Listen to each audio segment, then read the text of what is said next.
Okay, today it's time to review the Tops SXB or Skull Crusher's Extreme Blade, designed by E.J. Snyder and manufactured by Tops Knives. It's got featuring 1095 steel with a differential hardening. It's 58 down by the edge and 56 up here by the spine. It has the signature top saw, which works really good, but I don't really use it very often because I don't do a ton of notching or anything like that. It's pretty sharp. Or that's razor sharp actually. I just sharpened it last night. It holds an edge rather well. It's got a 2-position handle up here for close work and lighter chopping. Especially if you're just clearing stuff, it's balanced. You can use it like a machete. And back here it's for heavy chopping and really bites in deep, as you can see there. So yeah, let's get to work. Oh, by the way, it's a 9.3 inch blade and a 16.5 inch overall, or 15 3/4 inch overall, sorry. So we'll start some chopping. We'll do, see, we already messed it up a little bit, so we'll start right here. We'll do 25 chops.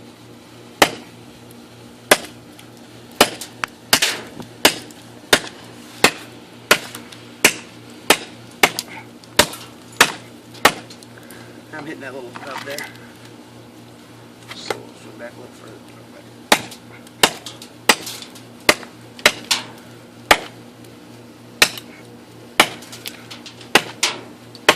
That was in the front hand position.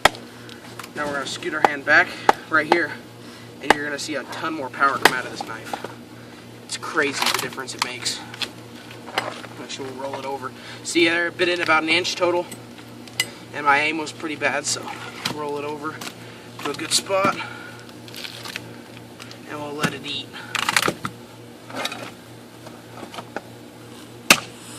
That bite, that's a good bite.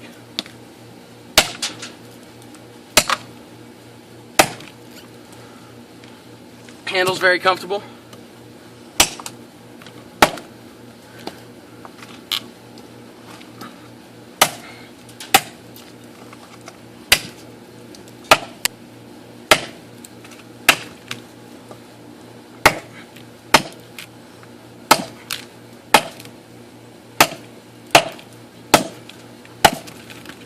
That was 19, I think.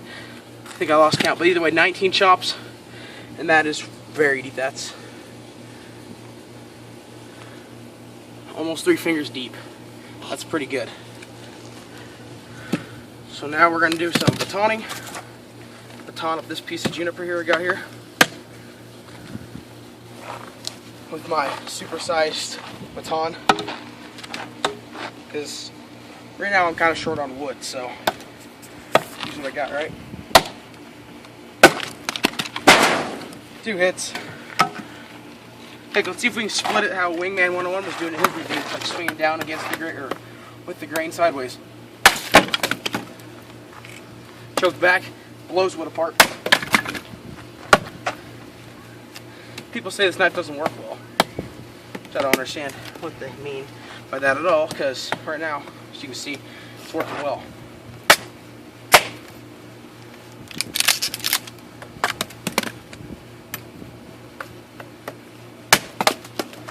So yeah, let's see if we can't baton this down with our hand down to some smaller stuff. I'd start a fire right now, but we have big fire warning here in Arizona right now because out of nowhere it went from like super cold to really hot in a hurry. So we're not allowed to. So we're just gonna sit here. We're gonna make us a nice little feather stick with this knife.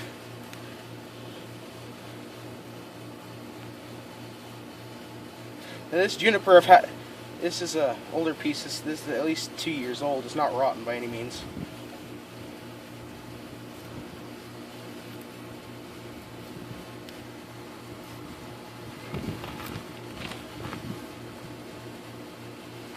Handle's still very comfortable in this position up here. Choked up. You can also put your hand up here, which is also comfortable. But the way this knife works is you have this front edge for chopping, the rear edge for fine tasks, the saw for notching. All right, let's show you the saw real quick. Get down here on this piece of pine again that we were chopping on.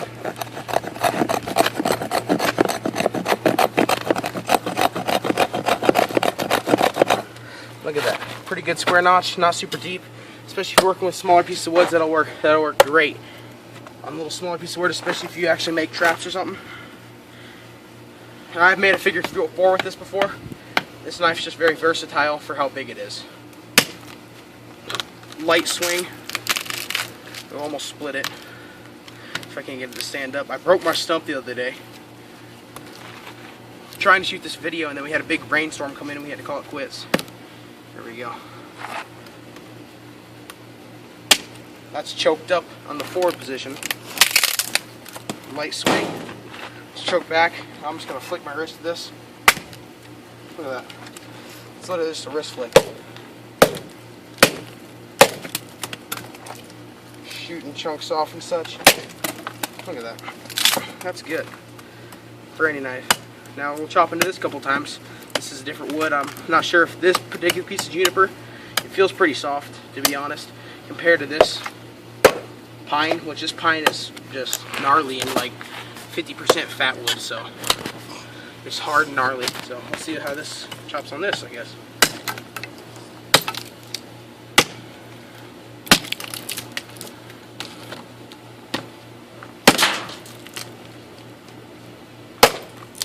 Pretty good. Not gonna chop a whole bunch on it. So we can't not do some chop notching with it.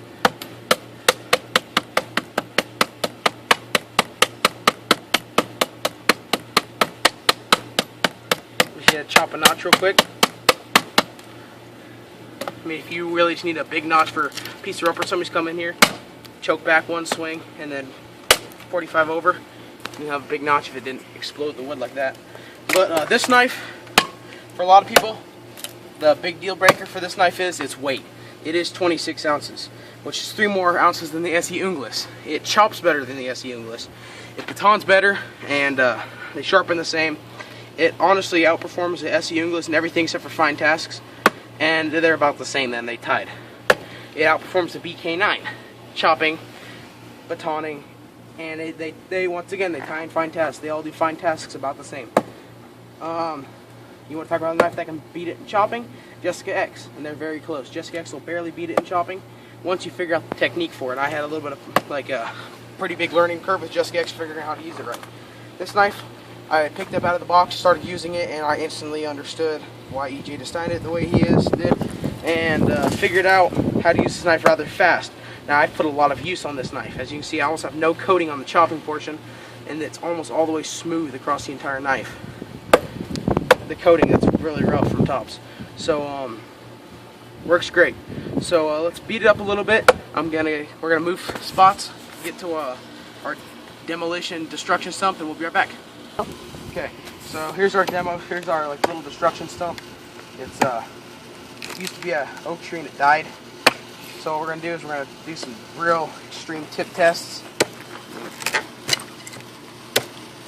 Some real extreme tip tests.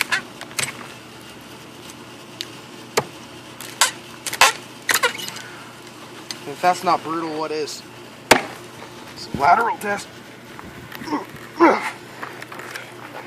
Can't tell if you can get a little up here. See the spine on it. You can see it. It's flexing, and it ain't breaking. Let's get some more tips in there. I mean, I know people say weak spot this, weak spot that. Tell me where there's a weak spot in this knife.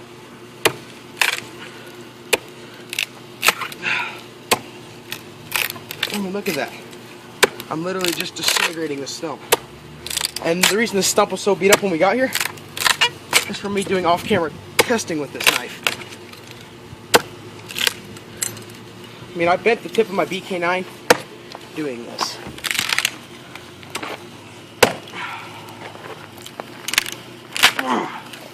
Look at that. This is a piece of oak. That's not soft wood there. And as you can see, dead straight.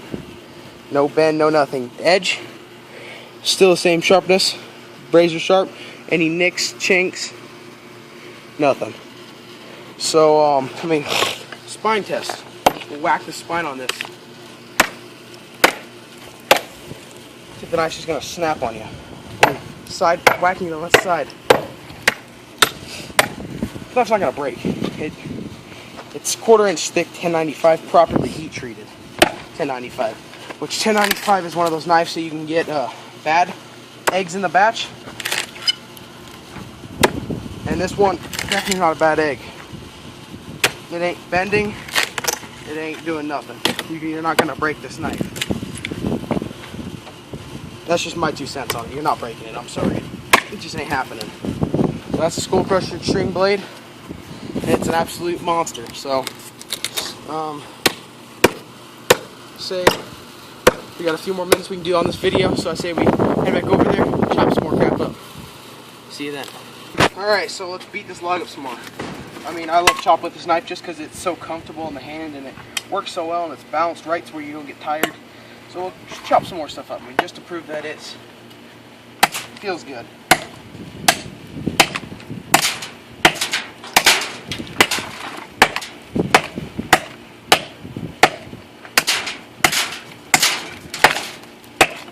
I mean, look how much the chunks are just spraying out. I mean, they're just, it's like a water hose. And now it wants to fall over. Why'd I move it? There we go.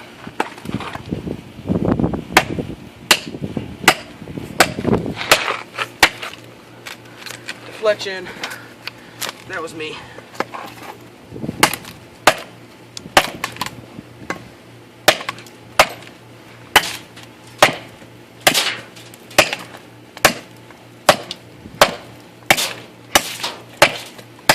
And it doesn't want to come flying out of my hands.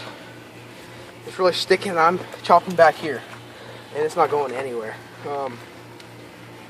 It's just very ergonomical handle, especially up here for fine tasks or when you're just doing small stuff. It's so comfortable up here. So, this thing out the way. Actually, let's do some downward chops on this. See how I get bite in. We'll start with the forward hand position. That was more of a wrist flick chop.